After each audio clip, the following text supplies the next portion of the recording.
Okay, great. So we've got the recording starting. So welcome everyone to our second virtual session for the Evaluating Systems Change and Place-Based Approaches. Before we sort of get any further, I'd like to begin by acknowledging the traditional owners of the land on which we meet today. So for me, that's the Kulin Nation, and the Woiwurrung people of the Kulin Nation here in Melbourne, or Naarm. So I'd like to acknowledge the elders past and present, and also acknowledging that people are joining from all over. So we're going to be having people joining from lots of country across Australia and the world. So for today's session is going to be recorded, as we do each week. So if you'd prefer not to be recorded, please just keep your videos off. But also it's lovely seeing everyone's faces, so please keep your cameras on if you feel comfortable to do so. So the agenda for this session is today that Elise will provide a recap on the key content from that's been covered this week. And then we will have a presentation from our very special guest, Skye Trudgett from Kawa, and Black Impact, which is an arm of the National Centre for Indigenous Excellence. So I want to thank Skye for making the time to come and talk to us today and providing us with her knowledge in systems change and place-based approach. So we'll then have time to answer some questions from Skye, or also questions about any of this week's course content. So before we get any further, I just want to basically kick off to see if there are any questions before we dive in. No, everything seems pretty good. Excellent, cool. All right, so in that case, I'll hand over to Elise, who is going to take us through a recap of the course content and introduce a little bit of background for Skye's presentation. I will just share my screen so you can actually see it. Apologies. Hi everyone, great to be here with you. Thanks for jumping online, and also thanks for all of those discussions and entries that you've put on the forum this week. You notice that we've landed into evaluation territory now. So the first week we were trying to get on the same page in terms of definitions, and well, there's not just one, but get a shared understanding of systems change and place-based, and so now we are diving in. So next slide, Nikki. Oh, awkward. One moment while I figure out the slide controls. There we go, thanks. Alrighty, thanks. So we started introducing the case for evaluation, the benefits and the why do it. And you may already be converts of the value and the why do it. But there's lots of different reasons, and it's really good to have that up front, because you usually, well, I find that we're going on measurement, evaluation and learning journeys, and there are fans, and there are also people who have had bad experiences with MEL as well. And so being able to clearly communicate the benefits and the purpose of evaluation with these complex projects is pretty important. So we also looked at about the role of context and the importance of context. So to make sure that the approach and the way that we do evaluation is fit for purpose and appropriate and fit for the place and the people that we're with. And we dealt with some of the challenges because it isn't programmatic evaluation, and we can't just apply all of the rules and the techniques from program evaluation over into this space. So there are definitely some challenges, and we also looked at some minimum specifications. There are a couple of highlights just to point out from the discussion board. So if you haven't caught them, there's lots of good content in there, but there was a great analogy or two about the differences between programmatic and systematic. So shout out for those great analogies. There was also a bit of discussion around the importance of inclusive participation, and again, how important context is. It's going to be different each time. And the observation that we need to be able to capture minor and major changes, short and longer term, but they also have to speak to each other and join together. So we sort of see the causal links between the short term, between the activities, short-term changes and the longer-term impact. And there was also a shout out from one of one of us in the cohort that we're interested in hearing from others about their experience in designing collaboration with communities as well. So if you have any input, we can fit that into discussion today. Thanks, Nikki. So firstly, some of the challenges that we're dealing with when we start out on the MEL journey in this context. It's a large and well, I was going to say complex again, but that's too many complexes in a row. There's a lot of moving pieces, and there's also a relationship between those moving pieces. It's unpredictable. And so we are not knowing that our actions are going to cause certain outcomes and changes from the outset. We really have to test out and learn forward as we go through it. Often in these settings, it's really dynamic. There's lots of stakeholders, and there's also lots of different paradigms around what counts as evidence and what are sources of evidence and knowledge. And so that's also an interesting part, is managing the different paradigms at play with coming around, especially when you're doing shared measurement for a collaboration. Trying to land on a place that's inclusive and agreed as well. And then there's also lots of different roles. So organisations might be working together. There might also be a dedicated facilitating partner, like a backbone organisation or an intermediary that's playing an enabling role for helping a collaboration do the work. And so how to do evaluation that captures the activities and the outcomes that they're generating, as well as the whole collective. So there's lots going on in this space. Thanks, Nikki. One of the pieces of content that I'll draw your attention to that I think is really valuable is the principles for measurement, evaluation and learning for complexity settings. And so you, in your initiatives, you might develop your own principles for how you want to go about doing MEL, but some of the ones that we found works in a generic sense in this context are the ones in this diagram, and that we dive into those in the content. So they're strategic learning. There's a really big emphasis and need for being able to bring that learning into focus. So it's not all about measurement, and it's not only about evaluation. Being able to either have rapid loops of learning or strategic longer loops of learning is really important as a principle for how you design and build out your MEL systems. It also reflects a shift from the programmatic to the systems change, and also a shift from outputs to outcomes. So whereas traditionally evaluation, used to be focusing on outputs and activity and how busy things were, the field has really shifted over into having an outcomes focus, so we can look at outcomes and impact. So that's a key principle. Inclusion is a really big principle, and that has a lot of different subparts to it. And I know Sky's going to touch a bit on some of the principles that relate to inclusion later on in the session. Planning for MEL in this context also needs to be agile. So for program evaluation, you might do a 5-year plan, MEL plan, and then start implementing it, doing your monitoring and sticking to the plan, maybe with some minor revision. It doesn't work often to do it like that in these settings. You can chunk off a bit. You might do a year ahead, or even an umbrella framework over 5 years. But you find you having to go in and design as you go in increments to suit the phases and the emergent nature of the project. So there's not a plan at the beginning often that can hold the test of time through the journey of these longer term social impact initiatives.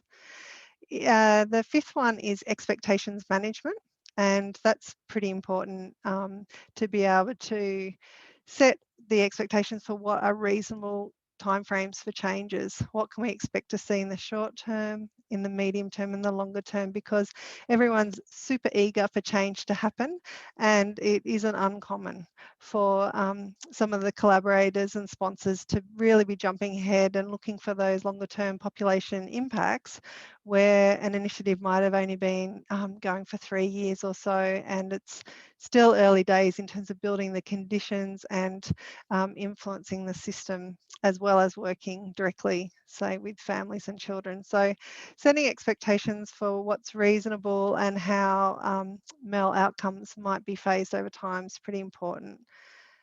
And then systems aware methods.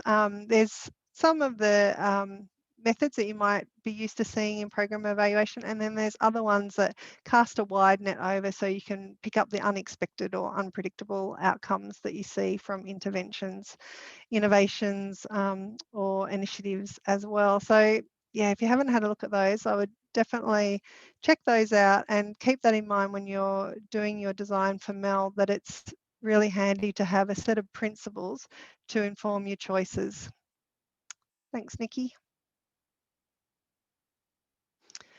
All right, and I'll just quickly point out that there are also some minimum specifications as well. So when we set out to write up the place-based evaluation framework, what we were trying to do was build on international best practice at the time and theory and practitioner insights into what works and what didn't, and try and get a version of, well, what are some of the minimum requirements to make the evaluation more robust in this niche area of evaluating systems change and place-based approaches, and also create a framework so there was a bit of consistency about how we were doing that in Australia.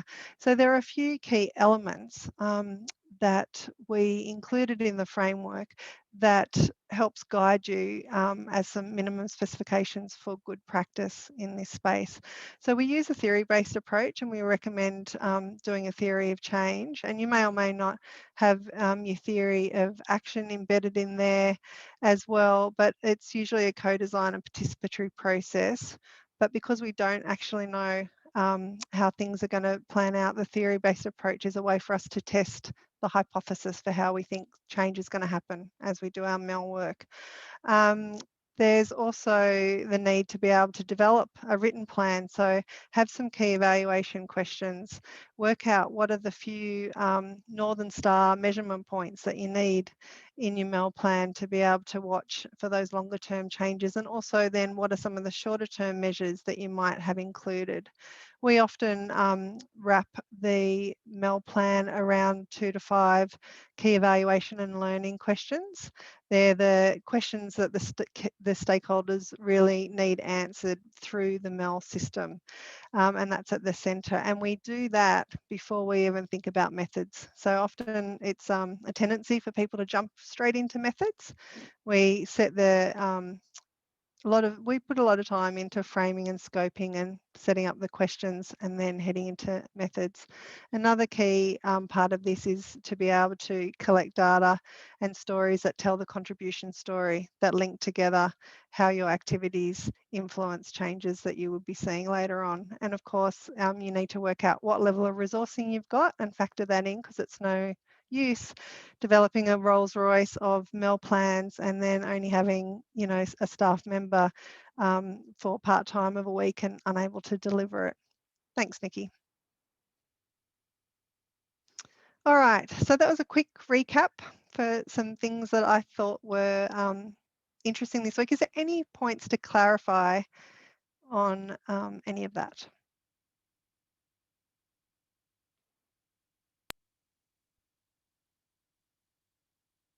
There across it, Nikki. All right, you can put questions in chat anytime, and we're going to have time at the end to be able to talk about content and also delve into Sky's world and ask Sky some questions after she presents. So a warm welcome to Sky. And so, sorry, I was just getting a little bit of speaker back, it's distracting. So yeah, I'm super delighted to introduce Sky. Sky is a First Nations researcher and evaluator, and I've had the opportunity to be able to work alongside Sky and have learnt lots from her. And what really stands out is her passion for Indigenous data sovereignty and her commitment to amplifying the voice of First Nations people in impact and evaluation, and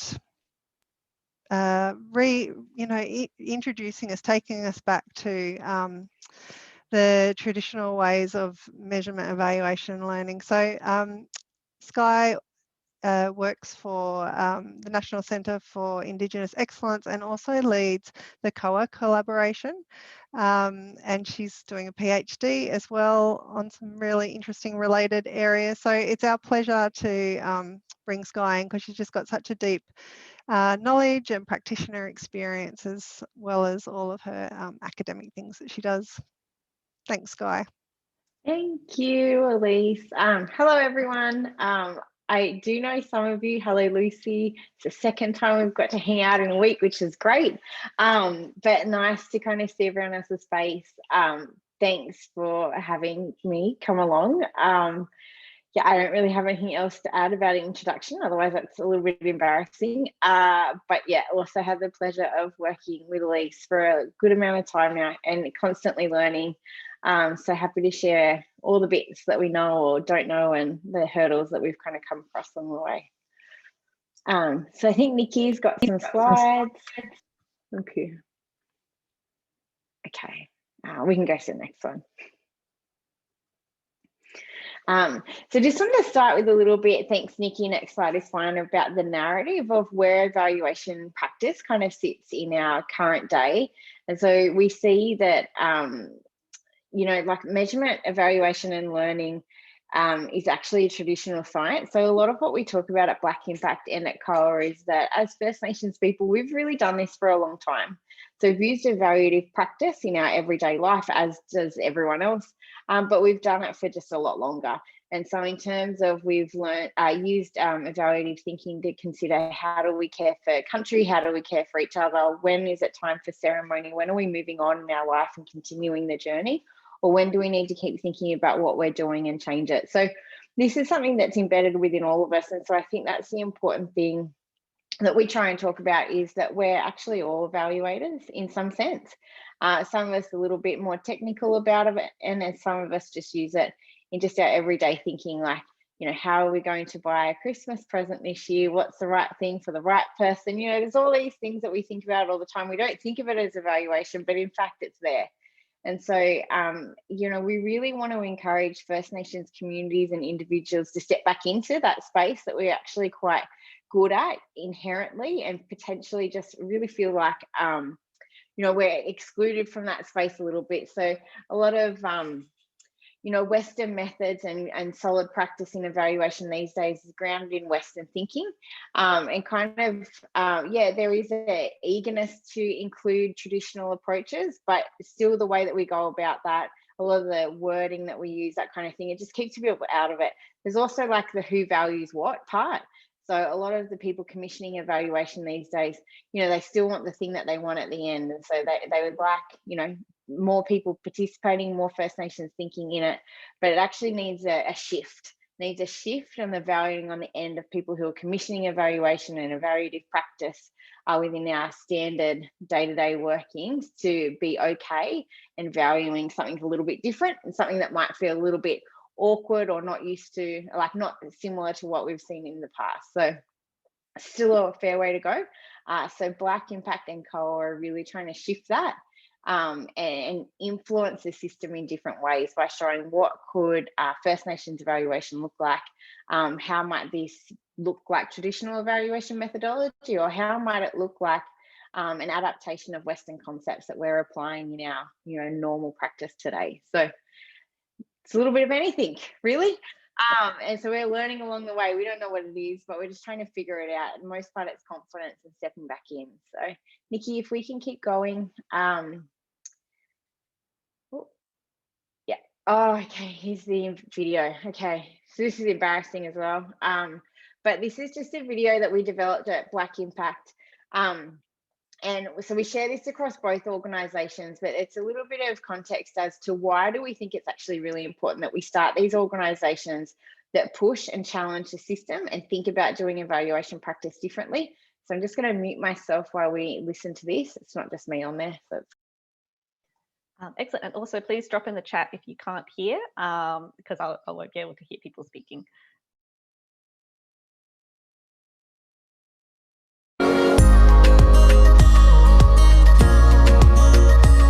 Black Impact is important to the NCIE because it's a space that's currently not being occupied by our people. I find that a lot of the times when you're working in social impact, there's really white ways of considering what's important, what change should look like, what success should look like. And First Nations people don't often get a say in what that is. Right, the beauty about Black Impact is that we are here and we're challenging those processes in a way that is effectively going to make social change within Indigenous communities all around Australia. We want every project we do, every job we do to be fully informed by relevant Black voices. So it's really also the how of what we're doing that's really important. We're quite committed to a workforce model that recognises the aspirations of First Nations communities. There is so many stories out there in all of our communities, all across Australia, that can be told from ground up, that demonstrate that we actually have the tools. We're already doing things that are successful. We're already working in a way that is changing our communities' well-being in a positive way and having a positive impact. To me, I think even with Aboriginal spirituality, I don't think we have very many straight lines or linear things. Like, I think we're all about nature and the dream time, and a lot of those things, I guess, are curved and edged and really different than to what everyone else kind of explains through their metrics. The biggest part of this is about ensuring that Aboriginal people, not just here in Redfern but across the country, realise the importance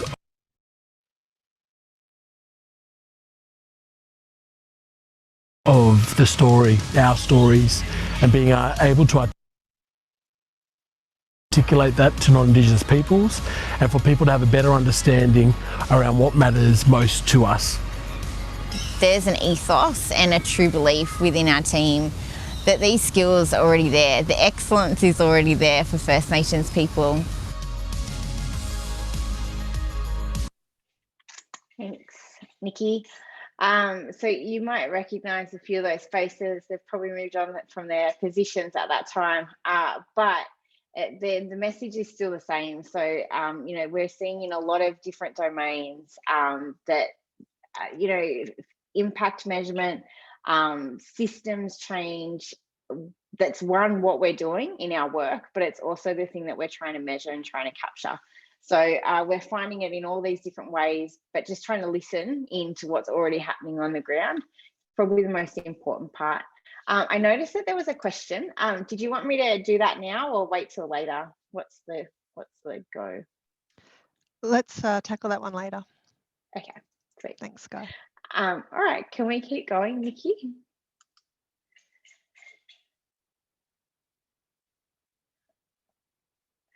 Great.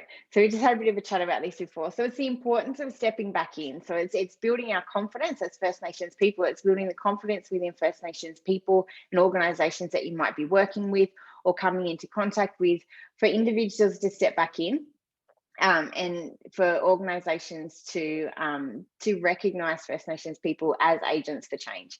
And so let's catalyse that national response to what's happening for First Nations people, and just like really keep pushing the system. So it's hard work. We don't want it to snap back. We've got to keep pushing. And that's the one thing that we're trying to do. Let's keep going, Nikki. Thank you.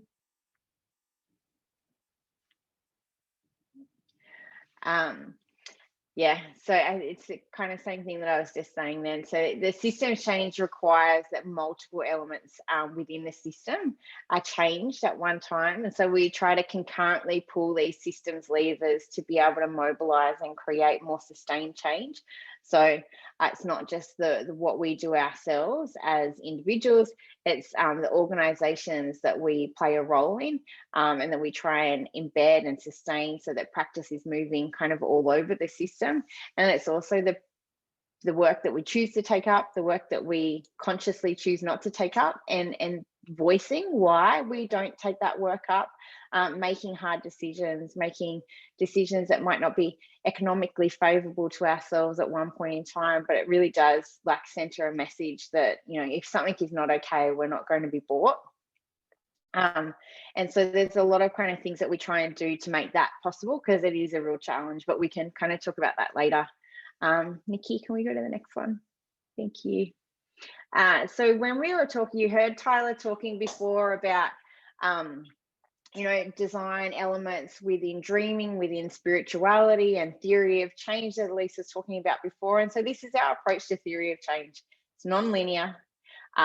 We see things pop off and change all over the shop. And so we use a circular theory of change for the most part, and try and check in our own theory of change. So this is our theory of change that COA use, that Black Impact use, and that we use in other parts of the work that we do, of like how we change the narrative for First Nations people within impact. So we do this in 4 key ways. We do this through thought leadership, fee-for-service consulting, building First Nations networks so that there is more of us connecting together, supporting each other in a really positive way, and that we're designing tools or supporting others to design tools that make really good sense within our communities of practice and within our place-based communities as well. So sometimes they are, like for example, Elise and I have worked together on a couple of different tools that might be like a progress mapping tool, and then there might be, say, a stepping stones tool. And then we've also developed and tested out along the way a First Nations ripple mapping tool. So it's just thinking about, well, what's the difference between those things and what we might actually see in community, and trying to test out if there's a little bit of an adaptation that's needed to some of the things that already exist, or do we need to build something new? So we're just trying all those different things along the way, seeing what there is that needs to be done, and applying that agile learning. Try it, test it out, and then change again. So we just kind of keep moving in that sense. So our theory is that if we do those 4 things, then we will be able to contribute to moving the system. We'll be able to amplify and center the voice of First Nations people within impact measurement, and we'll lead really good quality work for First Nations people. And so if we do that, we'll increase economic agency, we'll increase holistic wellbeing, and we'll increase community culture and collaborations for First Nations people, and cross-culturally. So if we can go to the next one, Nikki. Great. So this is just our example of, that was a very high level theory of change. And so when we scratch beneath the surface a little bit more, and part of our theory of action is embedded within this, but there's that other layer that sits behind that high level piece. We can keep moving, Nikki. Sorry, you're going to hear my kids. They're going to be really loud soon. I'm just warning you. So this is all really nice, and it's what we do, but like, how do we do this in practice? Nikki, next one, please. And so we just spoke about those. So there's fee-for-service consulting. It sounds really awful and yucky. It's not fun. What we know is that for most consultants, burnout rate is really high. And then for First Nations consultants who have a lot of family commitments, community commitments, cultural commitments, the burnout happens even quicker. And so we're really trying to find some ways of getting away from the burnout. Lucy and I spoke this week about one way that COA is trying to address that. And I might talk about that at the end. If we can go to the next one. Did we miss a couple? That's all right. There's some principles that we apply within our fee-for-service consulting. It's okay, Nikki. Within our fee-for-service consulting, and there's like 4 key things that we think are really important.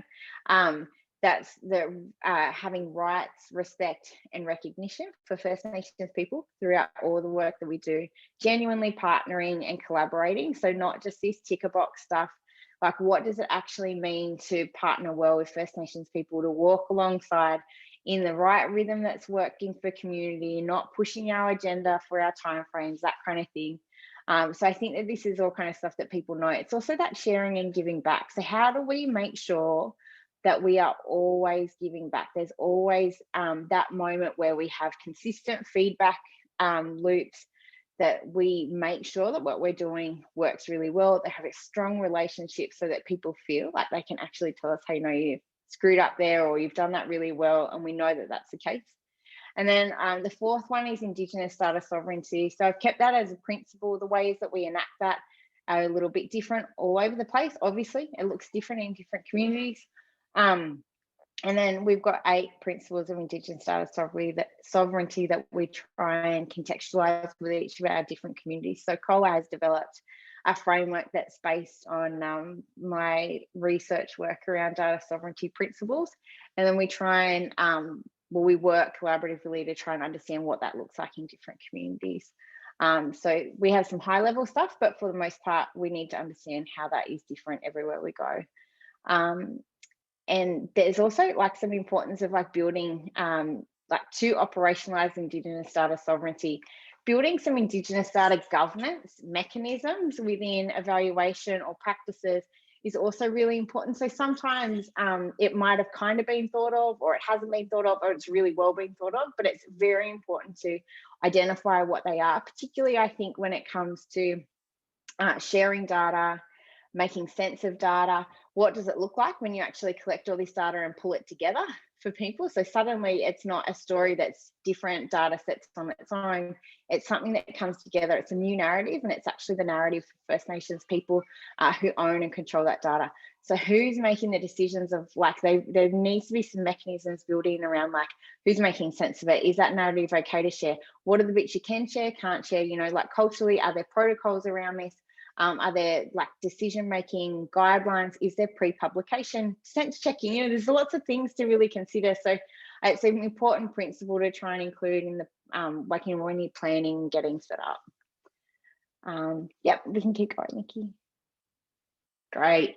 And so then I've just done like 4 ways that we enact these principles, and we've kind of spoken about it. First one, hugely important.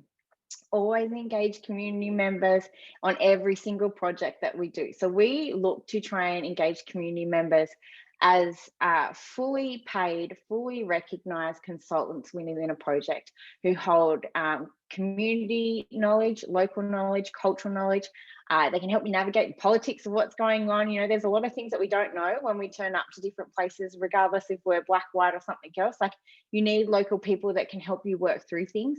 And that knowledge should be valued, and that person's time should be valued. So we pay community people who may or may not be working in whatever way they want to be paid, but they get the same rate that we get. It's no different. And then the other really important one is just spending time being. So it's important to understand what a place is, who the people are, let them get a good sense of who you are. And make some decisions like, should you be in community or should you not be in community? You know, what are the expectations that community members hold around how you participate, how you collect data, you know, all those parts of evaluation, you know, how you make sense of things. So even in the sense making side of evaluation and system change, like, you need to know what the normal flow is. You know, there's all these things, and you only get that from being. So we try and factor in just a week of being. It's very costly. Again, it depends on who the client is, of like if, you know, they really value that or not. We try for the most part to work with long-term partners. So sometimes that requirement is taken out of things, but definitely, you know, there's jobs that we quote on and people will see this, oh, you just want to turn up for a week and you're not doing anything for it. But actually, we're doing the most important part first, and that's building relationships and getting to know community. So that's the front and center. We've lost jobs because of it, but again, it's like what I was kind of mentioning before, is sometimes you have to. Sometimes you've just got to go, you know what, this is what it needs to be, and if it's not that, then we're not doing it. And if enough of us keep saying this is not good enough, we're not doing it, then evaluations won't happen. So we've got to stop being the person who picks it up and does it on the cheap just to get the money in the door, because then, you know, someone ends up doing it. They just need to find the right person. Anyway, that's a whole nother story. The next one is for First Nations staff to lead projects with communities. So often, you know, we partner a lot with non-First Nations organisations. We work cross-culturally all the time, and I think that there's a real value in doing this. One, it's a system within evaluation that's very white, and I think that we need help to challenge within that system.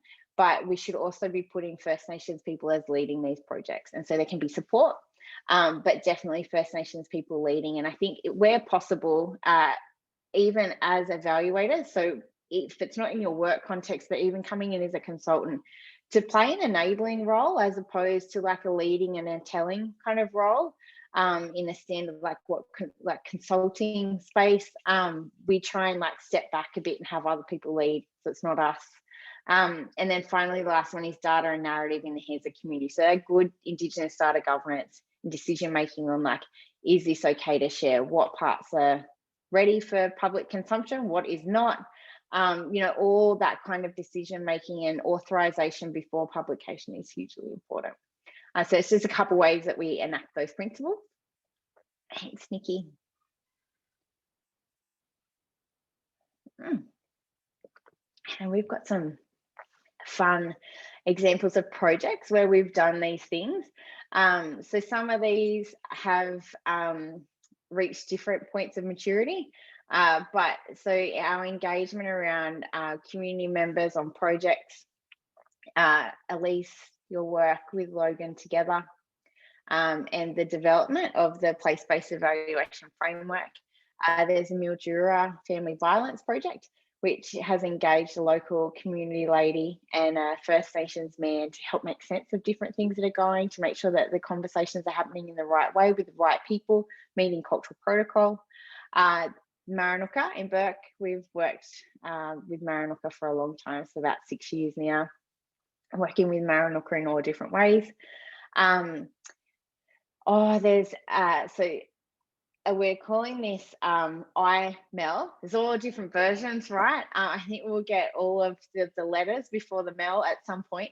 But IMEL was like investment phasing. So this is with a philanthropist who, they're very white, but they're like, yeah, we know that we want to create jobs, but we know that that looks really different for all the First Nations communities that we work with. So how do we do this? So we worked on developing an investment phased monitoring, evaluation and learning strategy. So a bit like the place-based system change framework, we understand where people are at first, and then we make some decisions around what are the kinds of things that they would need to be measuring or looking at, or how would they be learning at that point in time. And so that their theory of change or story of change at that point might relate back at some very longer term kind of outcomes to the I've got to be careful not to say their name, to the philanthropist theory, but they're really trying to center, well, First Nations communities will understand this change differently. And so the view was that the philanthropist might like to increase jobs and have a focus on economic well-being, but First Nations communities will actually look at well-being as a whole. And so how do we make sure that that is well recognized? So there's a lot of work that goes in from that philanthropist in who they invest in, to give them a bucket to think about these things, to develop their frameworks, and to kind of like ground the work that they're doing that's being well supported by that philanthropist back to what might look like jobs, but it's not the important part. The important part is like, how are they building MEL on the ground? So that's been a really fun one.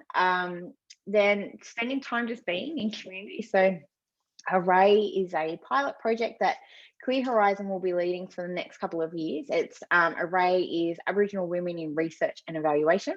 And this has been conducted in Derby, Carnarvon and Greater WA, which is learning conversations for women around how do they participate in evaluation. So there's time, 2 years or more actually at the moment, not just being in community, but just being and riding the wave of all the change and all the COVID and all the bits and pieces, and when people are ready to participate, and just being there and being able to do that. So like, I think that that's also kind of, there's an importance on, I'm trying to get the words right, but having organisations who are strong and well placed to allow that to happen. So I think this is a reflection on Clear Horizon, on their ability to be able to do that. So they've been completely flexible for a number of years now in making sure that that piece of work could emerge as it needed, and as it's shifted and changed over time, being ready to step in and out as needed. And it was just a good, like, you know, it's proven, particularly at this point in time where it's gotten later on in the project, how important that actually was. So, you know, having that kind of flexibility is also really needed. Yawa in Shepparton, incredible place-based collective impact initiative. We just spent time hanging, being around, talking. you know, it was a lot of fun, and just great to understand like what the vibe is with community. How do families operate down there? And so we did an evaluation for them. It'd nearly be 2 years ago now, but a great evaluation, and good lasting relationships that have continued, you know, for now, a long time past that piece of work. And then data in the hands of community. There's 2 jobs, NCIE, of course. So at NCIE, NCIE have used social return on investment for a few years now. Not my preferred methodology, but it definitely has value in different areas. And I think there's definitely scope to be shifting and changing that to be more recognizing of First Nations priorities and values. And so we spent a lot of time providing community members at NCIE the opportunity to input into that work. So we started with stories. We have a tool called Impact Yarns, and it learned a lot from the methodology that Jess developed with Most Significant Change, but is a bit more culturally friendly and works a little bit more for our communities and how people might like to share their impact. So we put that data back in the hands of community, good decision making about what are the kinds of yarns around impact that we're seeing and hearing. How do we see and hear those things? What's most important to community? Why is it most important to community? And for those of you who might read the papers, that's become hugely important right now as we start to have conversations around the value of maintaining NCIE as an organisation in Redfern that's been hugely gentrified and is being divested. So it's an important tool at the moment, and certainly centres the voice of community. And then the last one is the Koori Youth Justice Data Safari. This is going back a while now, but looking at some interesting, like 720 data sets with multiple points within those data sets, and pulling them all together and understanding what are the kind of like personas that exist because of this data set, and then walking people back through them and going, let's test the personas that you think are current within that community. Are they true based on the data? Is there anything that's different? And even trying to apply really different ways of doing that. So what's it called? Virtual reality headsets of like you can build what someone's experience would be. And then like, if I go down this path, this happens, this happens, this happens. But if I don't go down that path and I go over this one with my virtual reality headset on, what are the other things that could happen? So some really cool partnering between Indigenous Digital Excellence, IDX, and Telstra, and some of us at NCIE during that time to kind of explore that, which was really fun and good. But yeah, Hey, just interest. Oh, sorry, Elise. Oh no, I was just going to jump in to let you know that we've got 15 minutes left. So I didn't know if you wanted to, how you wanted to do that with the questions. Sorry to interrupt you. No, that's okay. I think we're nearly done. Is that right, Nikki? I don't know.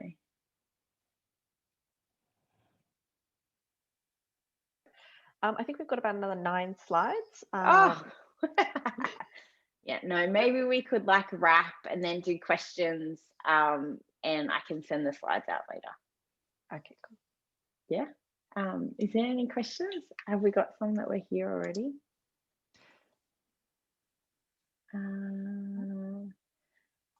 Therese, you were interested in finding out, sorry, what was that?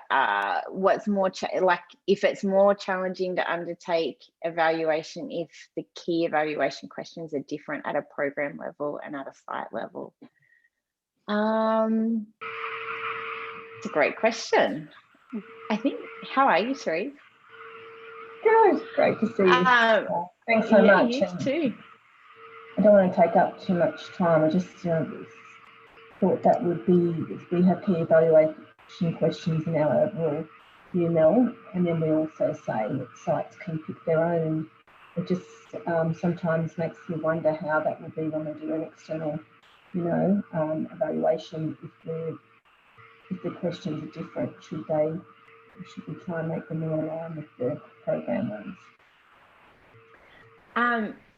I reckon it's great that at a site level, communities can recognise what their questions are. So a lot of the things that we're seeing is that there's frameworks that come together And so I think having the flexibility means that those frameworks aren't colliding and being problematic, but where we just need to find the way to nest them together really neatly. So the example is obviously Stronger Places and Connected Beginnings.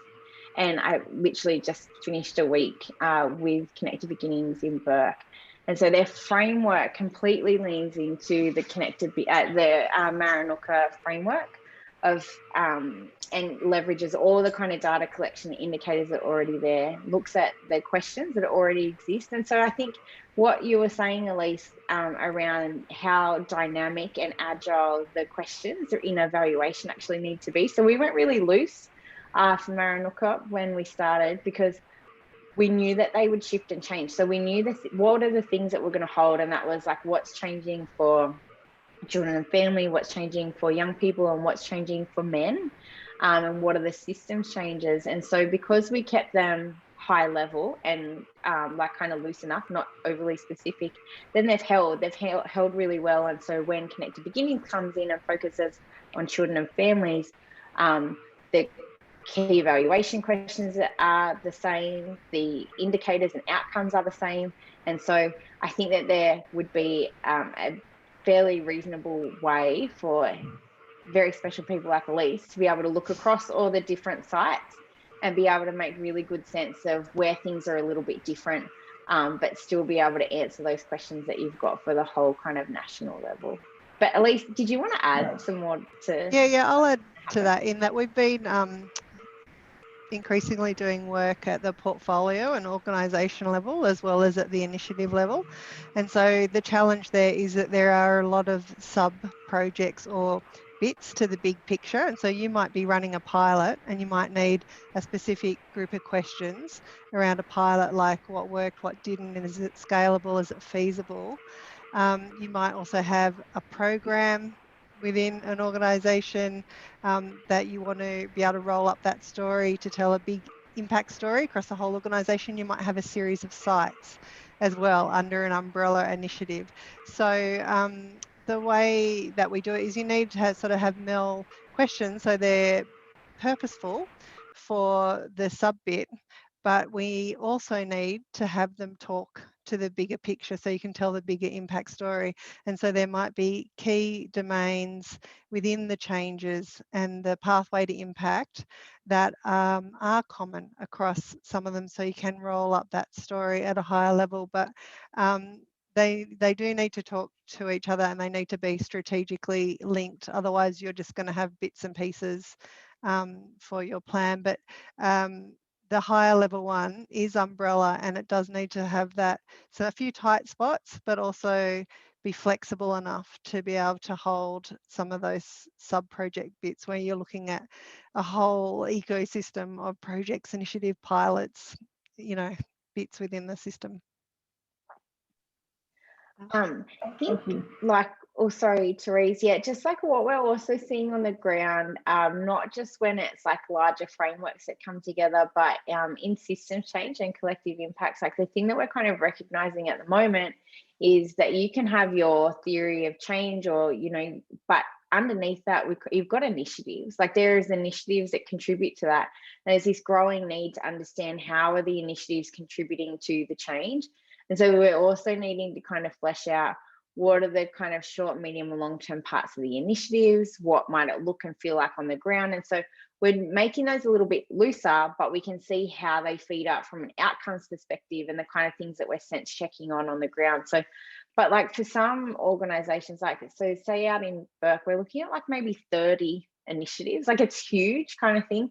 And so whilst the evaluation approach might not be super technical or super rigorous, it's like a sense check that or a bit of like a rubric that community can kind of look at, and backbone and partners can look at and go, are we seeing these community defined indicators or like signals that this change is happening, or are we not? So how on track is this initiative to contributing to this bigger change that has like quite like standardized, or not standardized, but like quite defined metrics, some that might be population level that would speak to, say, a national framework, and some that make more sense to community and are a little bit more reflective of what good looks like for that First Nations community. So I think like when we kind of think about that, like sometimes it can't always be perfect, but it's just like what's possible, as well as like meeting the needs of all the kind of different players that are in the space. But we're learning and testing, and we don't know if we've got it right yet, but we're trying. Elise, is there anything else that you wanted to add to that bit? And then we have another question from Carolyn about who should be involved in the design of KEQs. I think it depends like on the program, on the initiative. So collective impact systems change, like Elise, I think you normally suggest that all those people would be involved. Is that where you would? I think it's about the stakeholders that have, well, the people that have a stake in the evaluation process and the things that get achieved or produced from an evaluation or for a MEL plan. And when you're working with collaborations, you know, different people will value different things, and they'll need different information at different times. And so you're really trying to add value, add shared value in the one spot, in the one MEL plan and system. And so, yeah, it makes sense to be participatory and involve those stakeholders so you can try and create a plan that isn't just going to serve one or two interests or look at it from one or two perspective. It's really changed the way that the questions operate. It's a really much more of a 360-degree landscape. So, you know, we're working with partners within governments who are asking, well, you know, how are we working differently? Are we enabling the work on, you know, that community's doing?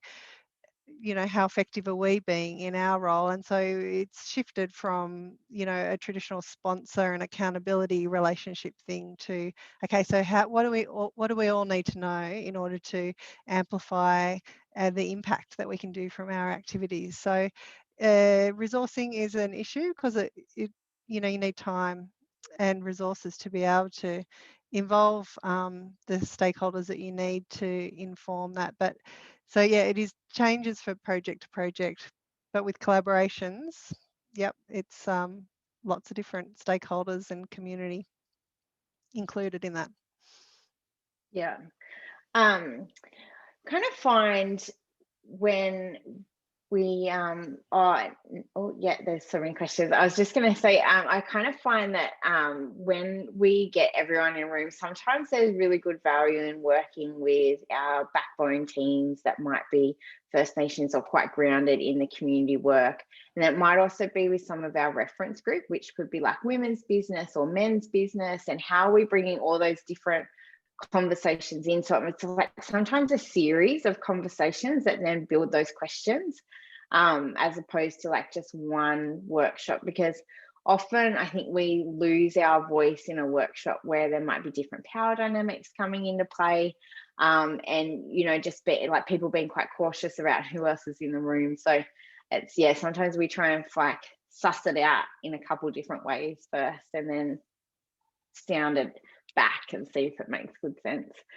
And also, I must say that we don't do a lot of evaluations per se in like in our systems change work that we do. So I would say that we try and embed more evaluative thinking so that backbone teams or community leadership teams can really quickly get a sense of like what's going on, what's happening, do we need to change, is this working? And so I don't know that we really ever get to the point of doing evaluation. So whilst we participate a lot in a lot of collective impact and system change initiatives, it's definitely like, you know, Clear Horizon do a lot more of the actual evaluations at points in time. And then we've also had other big four kind of companies come in and do evaluations. But yeah, so the kind of work, I guess we come from not two different angles, but we try and influence at different moments in time. But I think it's been really useful. So we're trying to shift this culture of where evaluation is an afterthought, And so that it's included in the very beginning or the framing even of initiatives and things that are happening on the ground. And that's actually evidence-based. So people are making decisions like, do we bring this program or this part to our community that might need to be resourced? Why are we doing that? Do we think it's even going to make a difference? What difference do we think it's going to make? What's our expectations around that? And so a lot of those questions haven't been asked. And so we're trying to like change that culture a little bit now, so that when you've got organizations coming to do evaluation, that some of that stuff's already been thought through, that's already there. But okay, so Natalie, yes, so ripple mapping, the tool that we developed is called First Nations Ripple Mapping Tool. I can send that off to Elise and the team, and you can use that, share it, whatever, do what you like with it, change it, don't really care. So it's a bit of a tool and a guide, and then also a poster that you might put up so that you could do some workshops with. But basically it's a bit of a check of like, to what degree are we centering First Nations people around challenges within First Nations communities, and having First Nations leadership that can be flexible enough to pull in cross-cultural support as needed, or like handle business on our own when we need to, when that's more appropriate. And to what extent is that way of working done because you like know you need to do it, or you're just doing it because you have to, or it's like part of your actual being, like it's like you just can't even separate yourself and your practice from, like, that's just the way that you operate. So we're trying to get people to think about, well, what it would take to just be operating in that way. So that's what that tool is kind of designed for. And so it learned a lot from the progress mapping tool for Stronger Places, Stronger People. And then I think that you would see that there's probably some crossover with the Stepping Stones tool as well. But probably I'm going to call pause there, Sky. Yeah. And we might need to just get Sky's input on a few questions offline and throw it in the forum, because we couldn't cover everything, but we will send you those links to the tool. Sky, thank you so much for sharing all of the insight, and thanks so much for being such a fantastic leader in this space. So good to have you along. Nikki, over to you. Brilliant. So yeah, there's a few more comments, but as we say, we'll follow up with them offline. So basically, just before we sign off in this final minute, we just want to do a sort of a quick check-in to see how you're going with the course content thus far. So please only respond to this if you've commenced the learning for this week's content on evaluating place-based approaches and systems change. But what we're going to do is do a chat slam. So prepare yourself to write in the chat, but don't hit send just yet. So on a scale of 1 to 10, where 1 is too basic, 5 is just right, and 10 is too advanced, how would you rate the difficulty of the course content thus far? So just type in the response, and we'll hit go in just a moment. And go. Okay, cool. Oh, lovely. So I'm seeing a lot of 5s, a couple 4s, a 6 and a 2. Okay, brilliant. Okay, thank you everyone for sending that through. And so this will just sort of wrap up our session for today. Thank you so much for coming. Thank you again to Sky for coming and presenting, and we'll be sending around those things. Please remember to go onto the discussion forums and post any additional questions, or also have a look at each other's comments and posts. And thank you so much. We'll look forward to seeing you again next week. See you everyone. Have a great week. Bye.